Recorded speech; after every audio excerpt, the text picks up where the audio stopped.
नमस्कार दर्शक बंधु वर्षा को नहीं गोटे बड़ अपडेट आनी से अपडेट जाने पूर्व आपको गोटे छोटिया रिक्वेस्ट करी जब प्रथम थर कर प्रथम न्यूज ओडिशा को विजिट कर निजी भाव चैनल को प्रथम सब्सक्राइब कर दिंतु कारण प्रत्येक सत्य अपडेट आपको ये प्रत्येक दिन मिल तेज 5 दिन वर्षा निस्तार मिल ना प्रबल नादिब घर बाहर पूर्व आपको सतर्क होगा पड़ो तेज जो लघुचाप ये लघुचाप जो ही बहुत वर्षा हबार अच्छी लघुचाप आणुची बड़ वर्षा उत्तर पूर्व बंगोपसागर आखपाख अंचल में सृष्टि होती लघुचाप क्षेत्र यार प्रभाव में आज राज्य में प्रबल वर्षा नहीं सतर्क सूचना जारी कर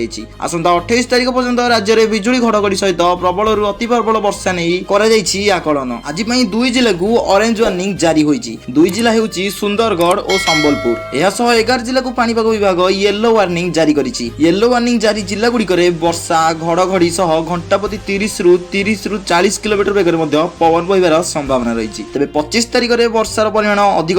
लघुचाप प्रभाव में अशांत समुद्र 26 तारिख पर्यंत समुद्र भितर को जीवा मत्स्यजीवी मान बारण तेज से जिला गुड़िक होती जो येलो वार्निंग दी देवगढ़ केन्दुझर मयूरभंज झारसुगुड़ा अनुगुल बौद्ध सोनपुर मालकानगिरी कोरापुट नवरंगपुर और कलाहांडी जहाँ को येलो वार्निंग दी प्रबल वर्षार संभावना रही 24 तारिख बुधवार बरगढ़ सोनपुर बौद्ध बलांगीर नुआपड़ा कलाहांडी और कंधमाल प्रबल वर्षार आशंका रही 25 तारिख में कोरापुट और मालकानगिरी में प्रबल अति प्रबल वर्षा हो पारे नवरंगपुर कलाहांडी रायगढ़ और कंधमाल घड़घड़ी सह वर्षा आशंका अच्छी उपकूल ओडिशा और दक्षिण ओडिशा रे विभिन्न स्थान में भी घड़घड़ी सह वर्षा होइपारे बोली पानीपाग विभाग आकलन करिछि 25 तारिख में पूर्व केन्द्रीय और संलग्न उत्तर बंगोपसागर में पुणी एक लघुचाप सृष्टि होइपारे जहां को नहीं मुझे पूर्व वीडियो बनैथिली जे बैक टू बैक लघुचाप आसियार अछि तेबे आज अपडेट सेतिकी थिला देखा अन्य खबर सहित रहुछि नमस्कार जय जगन्नाथ जय